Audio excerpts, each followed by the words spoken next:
Welcome to our channel half question. Today we will discuss about image formation by spherical mirror. जैसे कि हम जानते हैं जब भी कभी ऑब्जेक्ट किसी भी मिरर के सामने रखा जाता है तो उसकी हमेशा एक इमेज फॉर्म होती है। इससे पहले वाली क्लास में हमने डिस्कस करा था image formation by plane mirror. तो आज हम डिस्कस करने वाले हैं image formation by spherical mirror. उससे पहले हम डिस्कस कर लेते हैं जो इमेज बनती है उसका नेचर कैसा होता है, यानी इमेज कैसे बन रही है। इमेज का नेचर के बेसिकली दो तरीके से हम क्लासीफाई कर सकते हैं इसे, या तो रियल इमेज बनेगी या फिर वर्चुअल इमेज बनेगी। रियल इमेज और वर्चुअल इमेज में मेजर डिफरेंस क्या होता है, जो रियल इमेज होती है वो रिफ्लेक्टिंग रेज अगर एक्चुअली मीट करती हैं तभी बनती है। मीन्स अगर रेज कन्वर्जिंग है तो वो एक्चुअली मीट करेंगी और उस केस में जो इमेज बनेगी वो रियल इमेज बनती है। बात करते हैं वर्चुअल इमेज की। सो वर्चुअल इमेज तब बनती है जब रेज एक्चुअली मीट नहीं करती।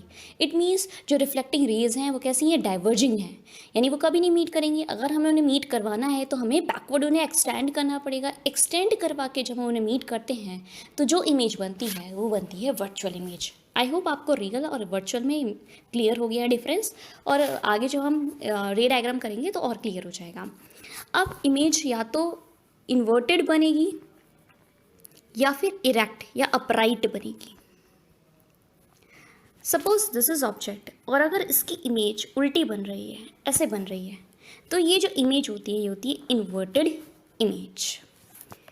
अगर सपोज ऑब्जेक्ट इस तरह से रखा है और अगर इसकी इमेज सीधी ही बन रही है तो ये जो इमेज होती है वो होती है अपराइट इमेज।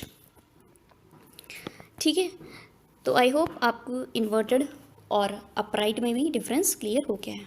अब नेक्स्ट टॉपिक पे हम बात करते हैं, that is position of the image. जो पोजीशन होती है इमेज की वो डिपेंड करती है ऑब्जेक्ट की पोजीशन पे, यानी ऑब्जेक्ट कहाँ रखा हुआ है उसके अकॉर्डिंग इमेज की पोजीशन भी डिपेंड करती है। अगर इमेज सपोज करिए, सॉरी ऑब्जेक्ट अगर सपोज करिए इनफाइनाइट पे रखा होता है तो जो उसकी इमेज बनती है वो फोकस से बनती है, लेंस की। इस तरह डिफरेंट डिफरेंट पोजीशंस होती है। मीन्स इनफाइनाइट के लिए हम ले लेते हैं या फाइनाइट डिस्टेंस पे हम लेते हैं, सेंटर ऑफ कर्वेचर पे लेते हैं, सेंटर ऑफ कर्वेचर और फोकस के बीच में लेंगे तो डिफरेंट डिफरेंट पोजीशन के लिए हमें डिफरेंट डिफरेंट इमेज की पोजीशंस पे मिलेंगी। साइज़ की बात कर लेते हैं। रिलेटिव साइज़ का मतलब होता है इमेज का size with respect to the object size, यानी इमेज का साइज़ ऑब्जेक्ट के साइज़ से कंपैरेटिवली कैसा होगा। ये डिमिनिश्ड भी हो सकता है, यानी ऑब्जेक्ट के साइज से काफ़ी छोटा, या फिर ये इक्वल भी हो सकता है। इक्वल मीन्स ऑब्जेक्ट के बराबर इमेज बन रही है, और या फिर ये मैग्नीफाइड भी हो सकता है, यानी ऑब्जेक्ट के कंपैरेटिवली इमेज का साइज काफ़ी बड़ा हो, तो ये रिलेटिव साइज में आ जाएगा। नेक्स्ट बात करते हैं हम इमेज को कैसे रिप्रेजेंट कर सकते हैं। इमेज को रिप्रेजेंटेशन करने का तरीका है रे डायग्राम। हम रे डायग्राम के थ्रू हम ये बता सकते हैं कि ऑब्जेक्ट की इमेज कैसी और कहाँ बनेगी। रे डायग्राम, अब सपोज कीजिए एक ऑब्जेक्ट है, इस ऑब्जेक्ट में इनफाइनाइट पॉइंट्स है, ये सारे पॉइंट सोर्स की तरह बिहेव कर रहे हैं as an infinite point source. ठीक है, यानी इनफाइनाइट रेज इससे होके गुजर रही हैं। लेकिन रे डायग्राम बनाने के लिए हमें सिर्फ दो रेज की ज़रूरत होती है, यानी दो रेज कहीं पे भी जहाँ मीट करेंगी वहीं हमारा इमेज फॉर्म हो जाएगी। हमें इनफाइनाइट रेज की ज़रूरत नहीं है हमारा ताकि डायग्राम नीट एंड क्लीन लगे, इसलिए हमें दो रेज ही सफिशेंट होती हैं अपने डायग्राम को दिखाने के लिए, यानी कंस्ट्रक्शन करने के लिए हमें केवल दो रेज चाहिए। जहाँ भी दो रिफ्लेक्टेड रेज का इंटरसेक्शन होगा, intersection of two reflected rays will form image, वहीं पर इमेज बन जाएगी। ठीक है, आई होप आपको इतना क्लियर है। अब आगे बढ़ते हैं और देख लेते हैं कि क्या क्या तरीके हैं जिससे हम रिफ्लेक्टेड रे से इमेज फॉर्म करवा सकते हैं। सबसे पहले अगर हम देखते हैं, अगर जो हमारी इंसिडेंट रे है अगर वो प्रिंसिपल एक्सिस के पैरेलल होती है, अगर हमारी इंसिडेंट रे प्रिंसिपल एक्सिस के पैरेलल होती है तो कॉनकेव मिरर के केस में वो हमेशा फोकस से पास आउट होगी, और कॉन्वेक्स मिरर के केस में हमेशा वो फोकस की तरफ ही डाइवर्ज होगी। मतलब क्या है इसका, एक बार डायग्राम से समझ लेते हैं। Suppose this is concave mirror, बाहर से पॉलिश होता है वो कॉनकेव मिरर होता है, ये प्रिंसिपल एक्सिस है।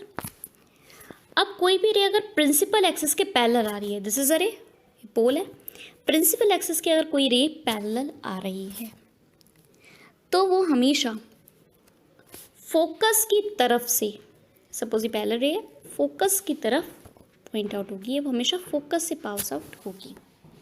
कॉनकेव मिरर का केस हो गया। अब हम कॉन्वेक्स मिरर का केस ले लेते हैं। कॉन्वेक्स मिरर अंदर से पेंटेड होता है, यानी रिफ्लेक्टिंग सरफेस उसकी आउटर होती है। Suppose this is incident ray that is parallel to the principal axis. तो अब ये डाइवर्ज होगी, लेकिन डाइवर्ज कैसे हो रही है, ये वापस रिफ्लेक्ट हुई, दिस इज रिफ्लेक्टिंग रे, लेकिन ये डाइवर्ज कहाँ से हो रही है, फोकस की तरफ से ये डाइवर्ज हो रही है। तो ये हमने देख लिया कि कैसे अगर कोई भी इंसिडेंट रे पैरेलल होती है प्रिंसिपल एक्सिस के, तो वो फोकस की तरफ ही बेंट आउट होती है। नेक्स्ट हम बात कर रहे हैं, अगर कोई भी इंसिडेंट रे प्रिंसिपल फोकस से पास आउट होते हुए मिरर तक जाती है, लेते हैं कॉनकेव मिरर का एग्जांपल लेते हैं। This is concave mirror, okay, this is principal axis जो पोल से पास आउट हो रही है, ठीक। अब सपोज दिस इज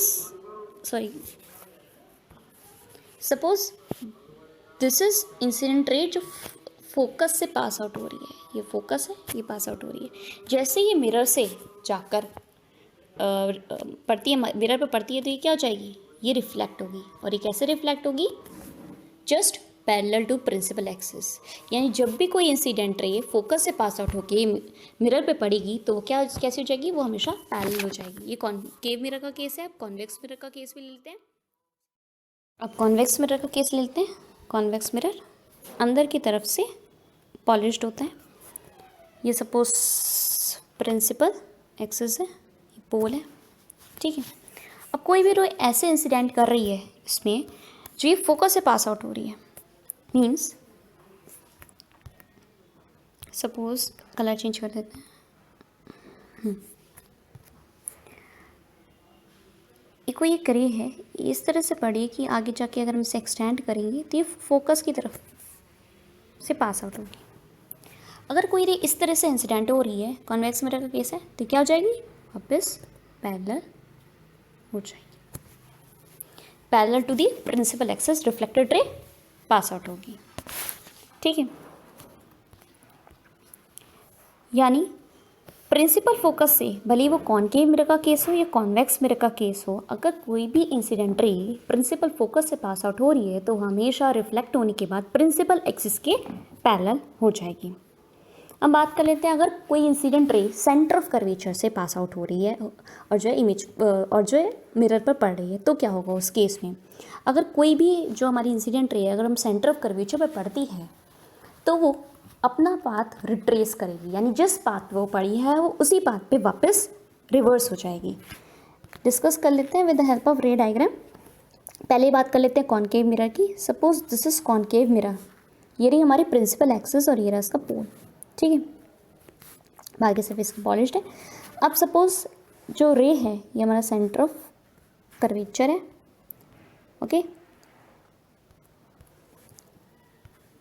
सो अगर कोई रे इस तरह से पड़ रही है कि वो सेंटर ऑफ कर्वेचर से पास आउट होके इस मिरर पर जा रही है, दिस इज इंसिडेंट रे, तो क्या होगा, ये अपना पाथ रिट्रेस करेगी, इसी पाथ से होती हुई वो रिफ्लेक्ट हो जाएगी।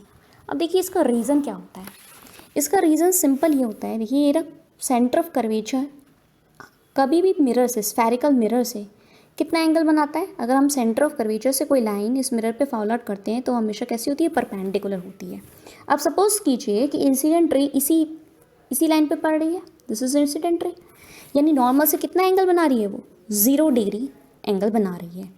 लॉ ऑफ रिफ्लेक्शन याद करते हैं, first law states that angle I is equals to angle R, यानी angle of incidence is equals to angle of reflection.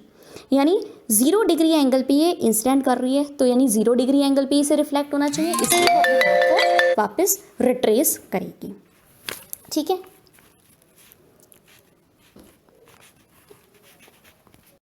ये कॉन्वेक्स मिरर के केस में, सिंपल कॉन्वेक्स मिरर के केस में भी यही होगा, बस फर्क कितना है, ये अंदर से पेंटेड है यानी आउटर सरफेस इसकी रिफ्लेक्टिंग सरफेस है, ये प्रिंसिपल एक्सिस है, पोल से होती है, ठीक है। अब हम बात कर लेते हैं कि सपोज यहाँ इसका जो सेंटर कर्वेचर वो कहाँ होगा, यहाँ की तरफ होगा कहीं। सपोज कोई जो रे है वो इंसिडेंट रे है वो ऐसे पड़ रही है कि वो सेंटर ऑफ कर्वेचर की तरफ पास आउट होगी, मीन्स इस तरह से कोई पड़ रही है, यानी अगर हम इसका एक्सटेंड कर देंगे फर्दर तो ये सेंटर ऑफ कर्वेचर से पास आउट होती हुई होगी, तो ये क्या हो जाएगी, अपना पाथ रिट्रेस कर लेगी। ये रहा कॉन्वेक्स मिरर का केस। ठीक है, अगर यानी दोनों के केस में हम जनरलाइज कर देते हैं, कॉनकेव मिरर या कॉन्वेक्स मिरर में अगर कोई भी incident ray centre of curvature से पास आउट हो रही है तो वो अपना पाथ रिट्रेस करेगी, यानी वो वापस अपने ही पाथ से वापस हो जाएगी। नेक्स्ट हम बात कर लेते हैं, अगर कोई इंसिडेंट रे प्रिंसिपल एक्सिस की ऑब्लिकली जो है इंसिडेंट कर रही है एट अ पोल, यानी ये केस क्या है, suppose this is concave mirror, ठीक है, प्रिंसिपल एक्सिस इंसिडेंट रे पोल पर ऑब्लिकली करी है, यानी एंगल आई है, ठीक है, यानी वो angle I is equals to angle r, same angle से वापस ऑब्लिकली रिटर्न हो जाएगी। यही केस हम कॉन्वेक्स मिरर के केस में भी समझ सकते हैं। दिस इज कॉन्वेक्स मिरर, ये रही, इस तरह से इंसिडेंट रे ऑब्लिकली इंसिडेंट हो रही है, ये सेम एंगल से रिफ्लेक्ट बैक हो जाएगी। ओके, तो ये 4 तरीके हैं जिससे हम रे डायग्राम को कंस्ट्रक्ट कर सकते हैं, रेज को मीट आउट करके। अब बात कर लेते हैं कॉनकेव मिरर के केस में किस तरह से इमेज फॉर्मेशन होती है। So image formation concave mirror के केस में 6 तरह से पॉसिबल, 6 डिफरेंट तरीके से हम पॉसिबल समझ सकते हैं।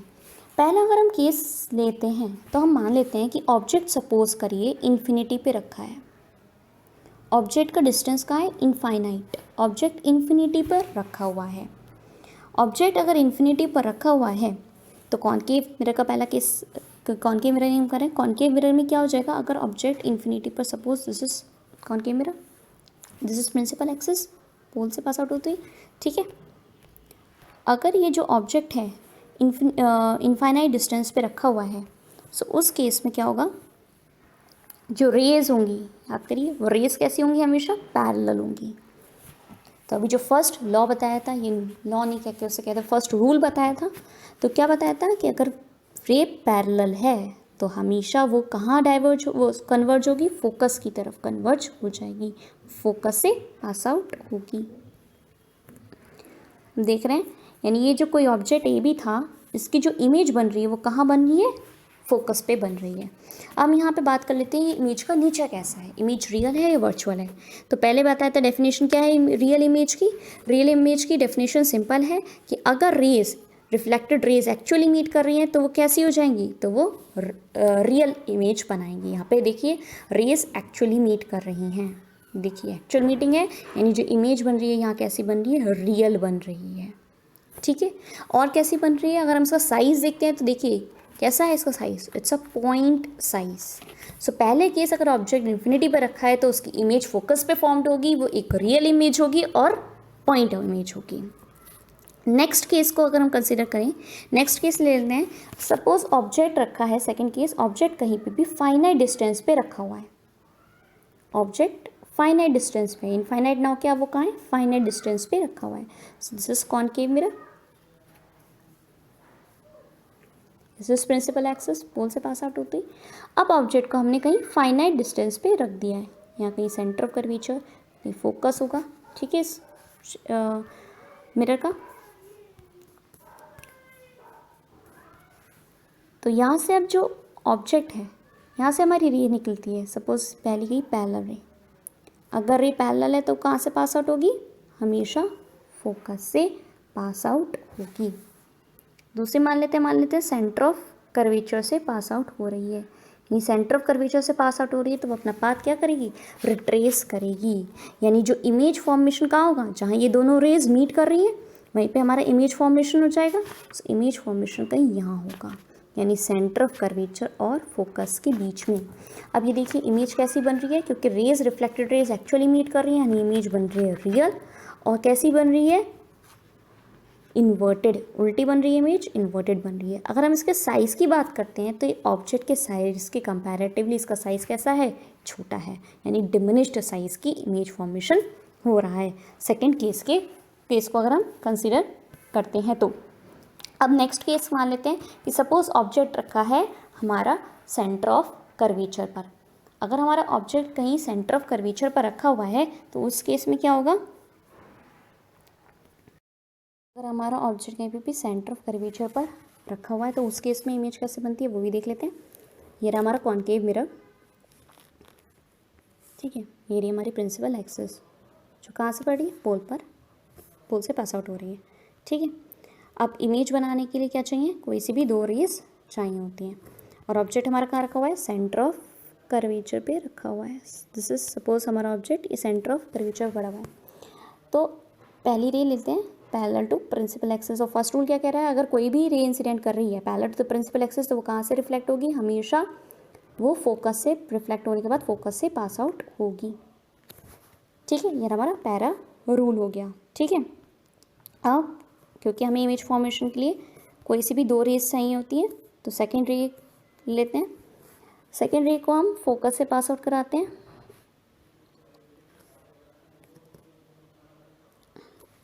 अब याद कीजिए सेकेंड रूल कि अगर कोई भी इंसिडेंट रे फोकस से पास आउट होकर इंसिडेंट हो रही है मिरर पर, तो वो कैसे होगी, वो पैरेलल हो जाएगी रिफ्लेक्ट होने के बाद प्रिंसिपल एक्सिस के, यानी सपोज इस तरह से कुछ, तो पैरेलल पास आउट होगी, ठीक है। यानी जो अब देखिए इमेज कहाँ फॉर्म होगी, इमेज वहाँ फॉर्म होगी जहाँ दोनों रिफ्लेक्टेड रे मीट आउट कर रही हैं, और वो केस कहाँ है, रिफ्लेक्टेड रे दोनों मीट आउट कहाँ कर रही हैं, वो कर रही है यहाँ, यानी सेंटर ऑफ कर्वेचर के जस्ट नीचे। तो देखिए ये रहा हमारा सेंटर ऑफ कर्वेचर पे इमेज फॉर्मेशन। अब यहाँ पे ध्यान रखना है इमेज का नेचर कैसा है, रियल है, इमेज कैसी है, इन्वर्टेड है, और इमेज का साइज़ कैसा है, बहुत इंपॉर्टेंट, इमेज का साइज़ है equal to the size of object, very important. यहाँ पे इस केस में जो इमेज का साइज़ होता है वो ऑब्जेक्ट के साइज़ के इक्वल होता है, और यही ऐसा केस है जहाँ पे इमेज का साइज़ हमें ऑब्जेक्ट के साइज़ के इक्वल मिलेगा। यानी अगर हमसे ये पूछा जाए, क्वेश्चन अगर इस तरह से आता है कि कौन सा ऐसा केस है या वो पोजीशन बताइए ऑब्जेक्ट की जिस पोजीशन पे हमें जो इमेज मिल रही है वो ऑब्जेक्ट के साइज़ के इक्वल मिले, तो वो कब है, जब जो हमारा ऑब्जेक्ट है वो सेंटर ऑफ कर्वेचर पे प्लेस होगा। नेक्स्ट केस की बात कर लेते हैं। सपोज जो हमारा ऑब्जेक्ट है वो कहीं centre of curvature and focus के बीच में कहीं रखा हुआ है, तो उस केस में इमेज कैसे फॉर्म होगी, क्या उसका नेचर है, let us discuss. Suppose this is our concave mirror, ठीक है, ये प्रिंसिपल एक्सिस जो पोल से पास आउट हो रही है। अब इमेज बनाने के लिए हमें कोई सी भी दो रेस चाहिए होती हैं। सो सबसे पहले रे कंसीडर कर लेते हैं, ये सपोज इरा सेंटर ऑफ कर्वेचर और ये हमारा फोकस। हमारा जो ऑब्जेक्ट रखा है वो in between centre of curvature and focus रखा हुआ है, ठीक है। अब पैरेलल एक रे पास आउट कराते हैं। फर्स्ट रूल के अकॉर्डिंग अगर कोई भी parallel to the principal axis incident ray mirror पे पड़ रही है तो वो हमेशा रिफ्लेक्ट होगी फोकस के थ्रू, रिफ्लेक्ट होकर फोकस के थ्रू आगे जाएगी। दूसरा केस कंसिडर कर लेते हैं। सपोज ये ऑब्लिकली पड़ रही है पोल पर, पोल पर हम इमेज को मान लेते हैं ऑब्लिकली जा रही है। सपोज दिस इज, और वो ऑब्लिकली रिफ्लेक्ट हो जाएगी इस तरह से, ठीक है, यानी वो कहीं beyond this centre of curvature meet करेगी। यानी यहाँ पे जो इमेज बन रही है कैसी बन रही है, अगेन रियल, इन्वर्टेड, और जिसका जो साइज़ है कंपेयर टू द ऑब्जेक्ट वो बड़ा है, यानी ये इमेज कैसी हो गई है, मैग्नीफाइड हो चुकी है, ओके। अब नेक्स्ट केस हम डिस्कस कर लेते हैं, वो है अगर जो ऑब्जेक्ट है वो केस डिस्कस कर लेते हैं, यानी अगर सपोज ऑब्जेक्ट फोकस पे रखा हुआ है तो उस केस में हमारी इमेज कैसी फॉर्म होगी। Suppose this is concave mirror, this is principal axis pole है, हमारा जो ऑब्जेक्ट है वो कहाँ रखा हुआ है, फोकस पे रखा हुआ है। Suppose this is our object, ठीक है। अब मान लेते हैं, पहला केस मान लेते हैं, इसे ऑब्लिकली इंसिडेंट करा देते हैं। अगर ऑब्लिकली अगर पोल पे इंसिडेंट कर रही है कोई भी रे तो वो कैसी रिफ्लेक्ट होगी, वो ऑब्लिकली रिफ्लेक्ट हो जाएगी। Angle I is equals to angle r, उसी की तरह वो ऑब्लिकली क्या हो जानी चाहिए, रिफ्लेक्ट हो जानी चाहिए। अब नेक्स्ट केस मान लेते हैं। सपोज ये कुछ इस तरह से इंसिडेंट कर रही है, यानी ये सेंटर ऑफ कर्वेचर से पास आउट हो रही है, यानी वो अपना पाथ को क्या करेगी, रिट्रेस करेगी, यानी वापस आ जाएगी। अब हम देखिए इन दो रेस को इमेज का फॉर्म होगी जब ये दो रेस मिलेंगी, और ये आपस में रिफ्लेक्टेड रेस कैसी हैं, पैरेलल हो चुकी हैं। पैरेलल हो चुकी यानी कहाँ मीट करेंगी रेस, इन्फिनिटी पे मीट करेंगी, यानी इनफाइनाइट डिस्टेंस पे मीट करेंगी, इन्फिनिटी पे, ठीक है। तो ये जो इमेज यहाँ पे फॉर्म होगी ये कैसी होगी, यहाँ पे रियल होगी, इन्वर्टेड होगी और इन्फिनिटी पे मीट आउट करेगी, ठीक है, और उसका साइज़ भी इनफाइनाइट होगा, ओके, अब अपना नेक्स्ट केस डिस्कस कर लेते हैं, लास्ट केस। सिक्स केस बहुत इंपॉर्टेंट केस है। अगर हमारा ऑब्जेक्ट कहाँ रखा है, in between focus and pole, कहीं यहीं पे इन दोनों के बीच में कहीं रखा है, तो इमेज कैसे फॉर्म होगी। ठीक है, तो उस केस में हम देख लेते हैं कैसे इमेज फॉर्म हो रही है। Suppose this is are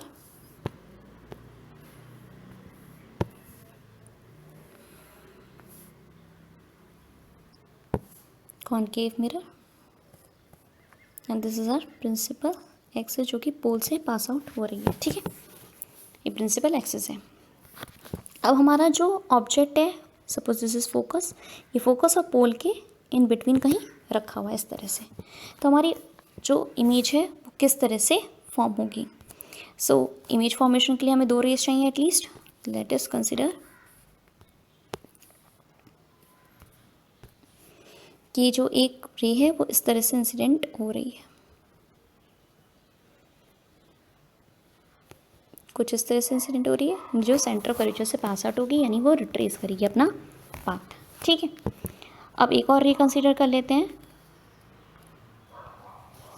suppose ये ऑब्लिकली पोल पर पड़ रही है, इस ऑब्जेक्ट से जाती है पोल पर ही ऑब्लिकली पड़ रही है, तो वो ऑब्लिकली क्या हो जाएगी, रिफ्लेक्ट हो जाएगी। अगर हम इन 2 रेस को ध्यान से देखें तो ये कैसी रेस हैं, these are diverging rays. Diverging rays कभी एक दूसरे से आगे अगर हम फर्दर एक्सटेंड करेंगे, क्योंकि डाइवर्ज हो रही है, मीट तो करेंगे नहीं, कितना भी नहीं एक्सटेंड करते रहें, अगर इस साइड ही एक्सटेंड करेंगे तो ये डाइवर्ज होते रहेंगे फर्दर, यानी ये कभी मीट नहीं करेंगी इस केस के लिए। सो अगर हमें इन्हें मीट कराना है तो हमें क्या करना पड़ेगा, हमें कुछ इन्हें इस तरह से यहाँ पे एक्सटेंड कर देना है। जैसे हमने यहाँ पे इन दोनों रेस को एक्सटेंड करा, तो जहाँ पे मीट हो जाएगी वहीं पे हमें क्या मिल जाएगा, हमारा इमेज हमें मिल जाएगा। अब अगर हम इसे इमेज को ध्यान से देखें तो ये कैसी इमेज है, देखिए ये रेस क्या है, एक्चुअली मीट आउट नहीं कर रही हैं जिन्होंने इमेज बनाई है, यानी हमने इन्हें रेस को एक्सटेंड करा है। बिकॉज जो रिफ्लेक्टेड रेस हैं वो आपस में कैसी हैं, वो आपस में डाइवर्जिंग रेस हैं। ठीक है, वो मीट आउट नहीं करेंगी, ये डाइवर्जिंग रेस हैं।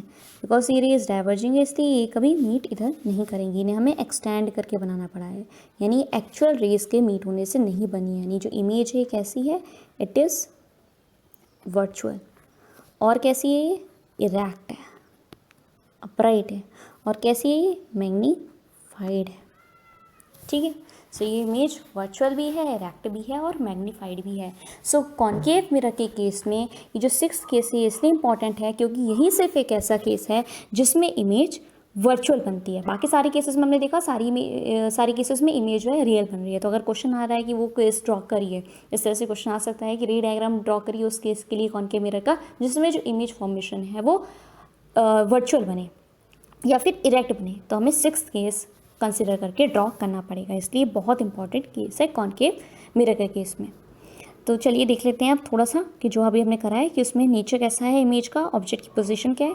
देखिए, अगर ऑब्जेक्ट की पोजीशन, अगर ऑब्जेक्ट इन्फिनिटी पे रखा है तो वो उसकी जो इमेज की पोजीशन है वो कहाँ होगी, फोकस पे होगी और वो बहुत ज़्यादा डिमिनिश्ड होगी। Diminished means even point image बनेगी यहाँ पे इस केस में। लेकिन जो इमेज का नेचर है वो कैसा है, रियल एंड इन्वर्टेड है।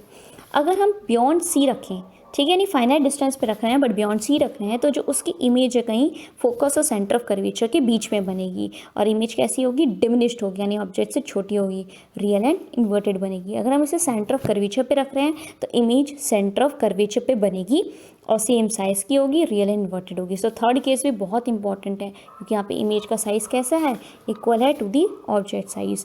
फिर 4th केस ले लेते हैं, अगर हम कहीं ऑब्जेक्ट को सेंटर ऑफ कर्वेचर और फोकस के बीच में रख दें तो जो इमेज फॉर्म होगी वो बियॉन्ड सी होगी और कैसी होगी, एनलार्ज्ड होगी। ठीक है, और कैसी है इसके नेचर, रियल एंड इन्वर्टेड है। फोकस पे रखेंगे तो इमेज फॉर्मेशन इन्फिनिटी पे होगी, हाईली एनलार्ज्ड होगी एंड रियल एंड इन्वर्टेड होगी।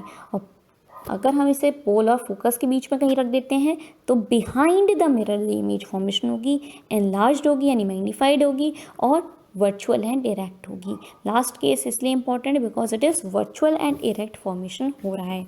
ठीक है, अब ये सारी हमारी इमेज की पोजीशन थी कि विद रिस्पेक्ट टू ऑब्जेक्ट और क्या क्या साइज़ है इमेज का, कैसे नेचर है इमेज की।